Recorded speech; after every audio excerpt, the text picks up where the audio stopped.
Hi students, I welcome you all to Obstetrics and Gynecology with Mackler. So in this module, we are going to deal about the endometrial sampling. So in the previous module, we discussed about the abnormal uterine bleeding approach to a case of abnormal uterine bleeding, where I told you that in every female who is less than 40 years of age, if she is coming to you with complaints of abnormal uterine bleeding and you have given some medical treatment to her, and irrespective of the treatment, she continues to bleed, and in those female who are less than 40 years of age, and in ultrasound, if her endometrial thickness is going to be more than 12 millimeter, then in those cases you have to do endometrial sampling. And in any patient who is more than 40 to 45 years of age, in those females, irrespective of the ultrasound finding, you have to do the endometrial sampling.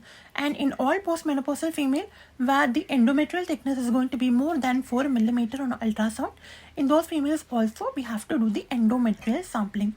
So this endometrial sampling is basically done in order to rule out any endometrial pathologies, right? So starting from endometrial hyperplasia, which is the proliferation of the uterine endometrium, and to rule out the endometrial cancer, we are doing this endometrial sampling. Okay, so going with the endometrial sampling, so this endometrial sampling can actually be done by two methods. One is with the help of a biopsy curette. So with the help of a curette, you're going to introduce this curette inside your uterus, and you are going to curette whatever tissue is available to you and subject it to histopathological examination. And the second method is through aspiration. The second method is called as endometrial aspiration cytology, which is most commonly preferred.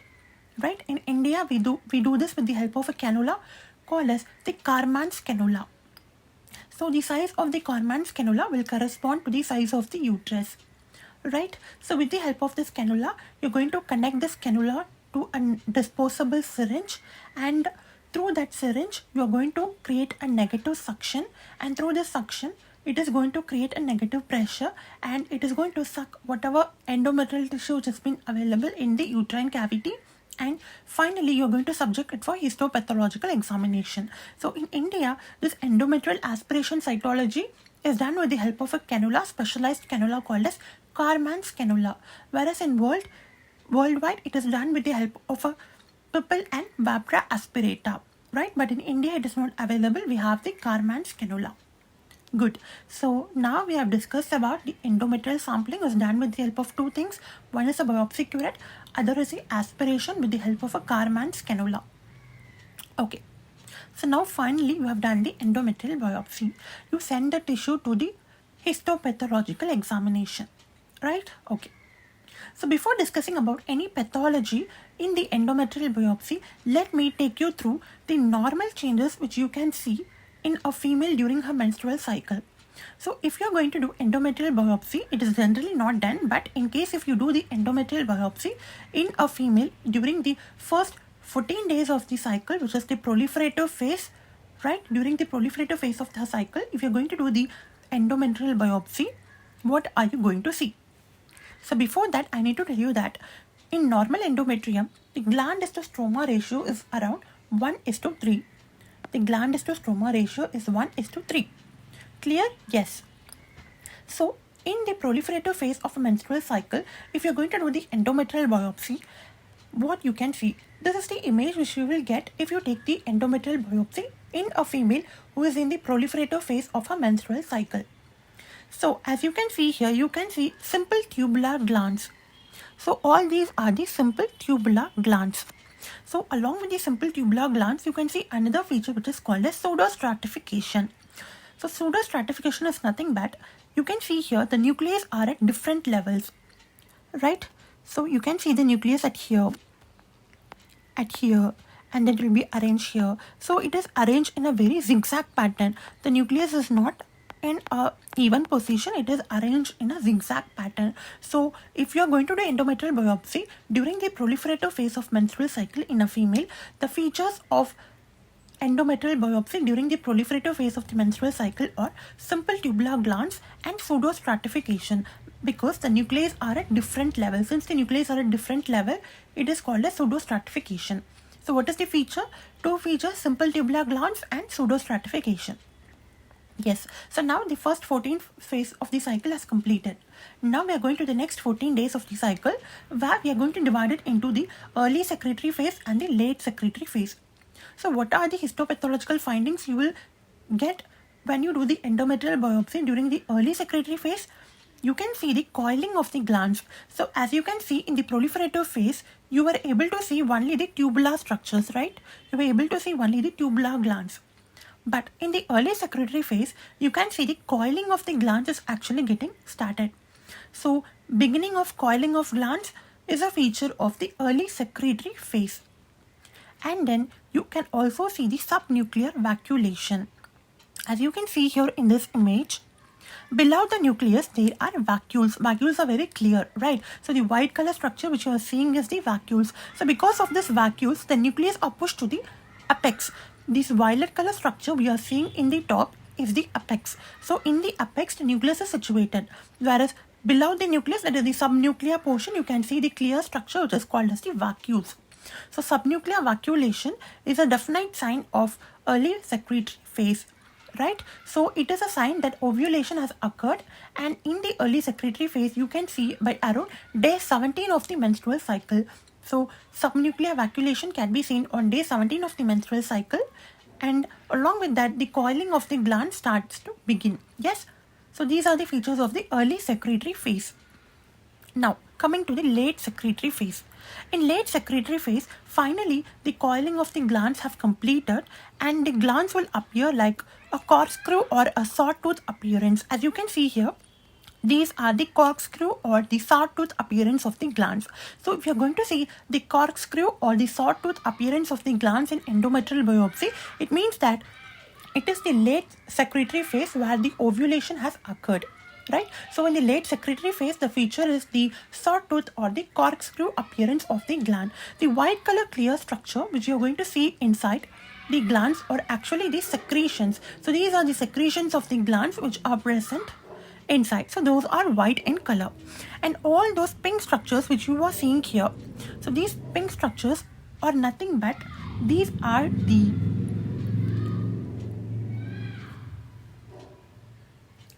spiral arterioles, and along with that the surrounding cells which are going to decidualize. So these pinkish colors are because of the spiral arterioles, and the spiral arterioles are going to have surrounded by these cells which will have abundant amount of cytoplasm. The cytoplasm is pink in color, right? So since the cells which are surrounding the spiral arterioles are abundant in cytoplasm, these appears pinkish in color. So all these pinkish structures whichever you can see here, all these are the spiral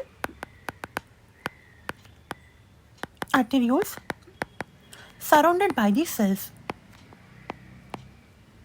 and these cells are rich in cytoplasm. So this process where the surrounding cells are rich in cytoplasm is called as decidualization. Decidualization. So since they are rich in cytoplasm, they appear pinkish in color, right? These are the spiral arterioles and the decidualized cells which are rich in cytoplasm, and these are the glands which you can see here. These are the sawtooth or corkscrew appearance of the glands. So as you can see here, in the first proliferative phase you saw a tubular shaped glands. Along with that, pseudostratification was a feature. In the early secretory phase, you can see the coiling of the glands, and along with the coiling, you can see the subnuclear vacuolations, the white color portion or the vacuolation, the violet color portion or the nucleus. So the nucleus are pushed to the apex. And in the late secretory phase, you can see the sawtooth or corkscrew appearance of the glands, and the whitish structure which is situated inside the glands are actually the secretions of the glands. And the pinkish structure you can see here, these are the spiral arterioles along with the surrounding cells which are rich in cytoplasm. Clear? Yes. So this is all about the normal endometrial biopsy if you take it during a menstrual cycle in a female. So this includes the proliferative phase and the early secretory and the late secretory phase as well. So let's remember it once again without seeing, right? So in the proliferative phase, you see simple tubular glands and pseudostratification where the nuclei are situated at the different levels. And in the early secretory phase, we saw two features. And the one thing was the coiling of the gland started to begin, and the second was the subnuclear vacuolation, which appears by around day 17 of the cycle. In the late secretory phase, you saw sawtooth or the corkscrew appearance of the glands with the secretions inside. So it is the definite feature of the late secretory phase.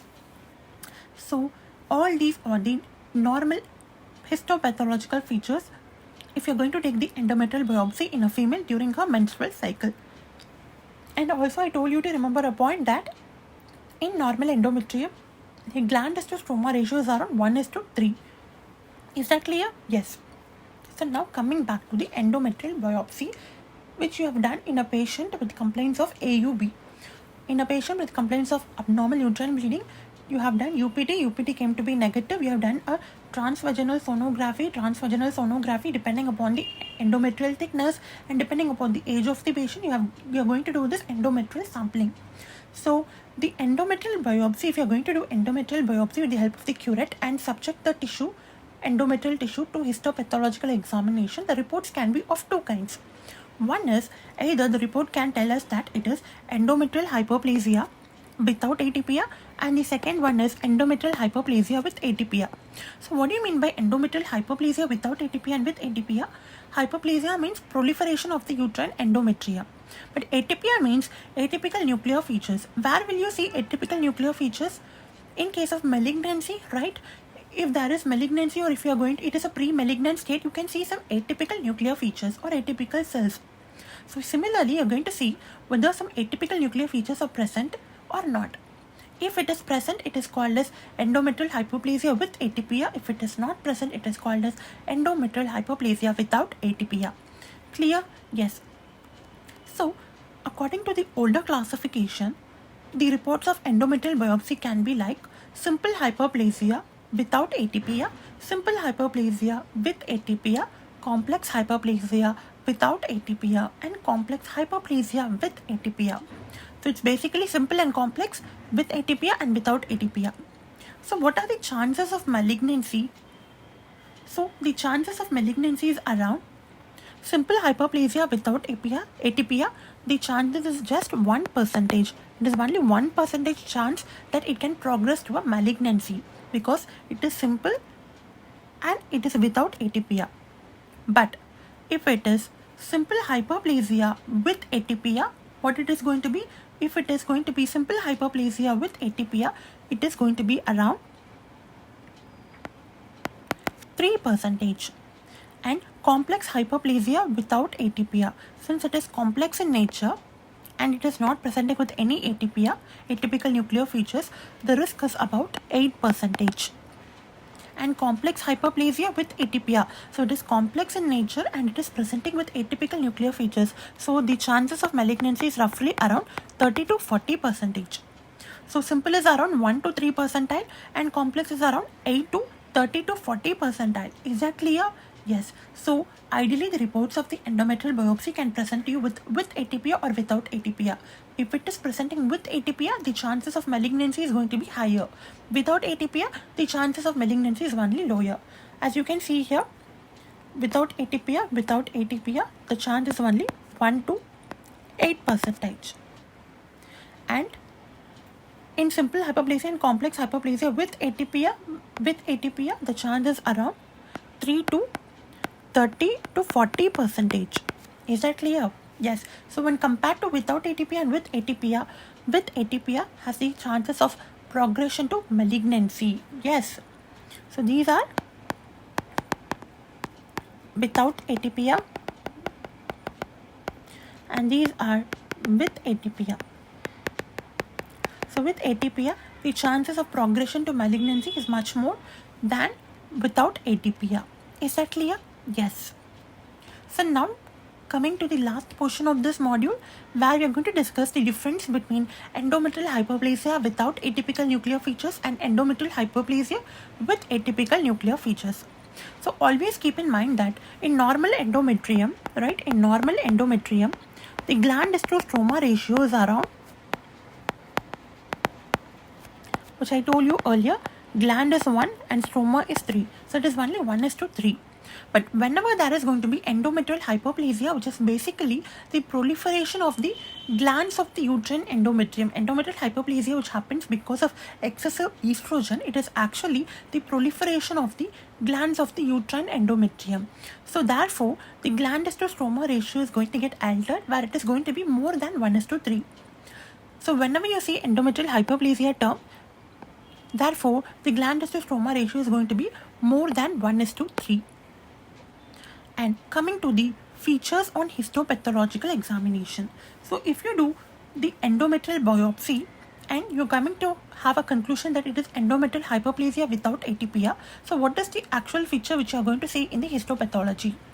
So in histopathology, if you do, you can see that the endometrial glands are actually dilated.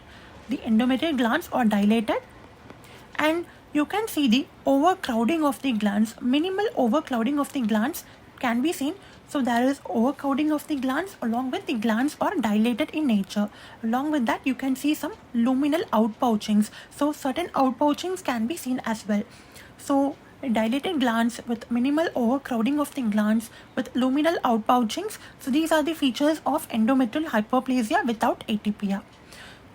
In the contrary, with atypia, you can see prominent overcrowding of the glands.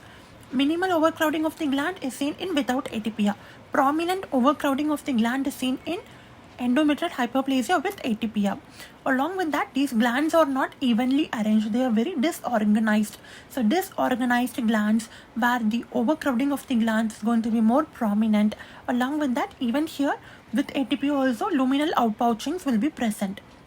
So prominent overcrowding of the glands with disorganized glands and luminal outpouchings can be seen in endometrial biopsy if you do it in a case of abnormal uterine bleeding, if the report comes to you as endometrial hyperplasia with atypia. Clear? Yes. So if you compare without atypia and with atypia, what do you mean? Without atypia means there are no atypical nuclear features. No atypical nuclear features. But with atypia means definitely atypical nuclear features. In other terms, atypical nuclear cells, atypical nuclear features or atypical cells are present in case of endometrial hyperplasia with atypia. So with atypia signifies that atypical cells or atypical nuclear features are present when you examine it in histopathological examination. So this is all about the difference between endometrial hyperplasia without atypia and with atypia. So in this module, we have discussed about the endometrial sampling, which can be done by biopsy and aspiration cytology. Aspiration cytology is much preferred, which is done with the help of Karman's cannula in India. Right? So if you are going to do endometrial biopsy, the report can be either with atypia or without atypia. We discuss about what is the chances of progression to malignancy, and then we discuss what are the features of the endometrial biopsy if you do it in a patient in her menstrual cycle during the proliferative, early secretory and the late secretory phase, as well as the endometrial biopsy features in the histopathological examination in a case of without atypia and with atypia as well. So I hope this will be so much clear for you, so that I've added few images for you as well, so that you will have a clear understanding between the normal and the abnormal pathology. So in the subsequent module, we'll be dealing with how to treat a patient with endometrial hyperplasia without atypia and endometrial hyperplasia with atypia as well, right? So in the subsequent modules, we'll be discussing about that, followed by we'll also be dealing with the gold standard investigations which has to be done for assessing the endometrium, which is nothing but the fractional curettage and hysteroscopy. Yes, so please keep studying. In case if you have any doubt, please write to us in the Mackler Gmail or the Instagram handle, and please start solving some MCQs as well. So we'll get back to you with another interesting module. Thank you.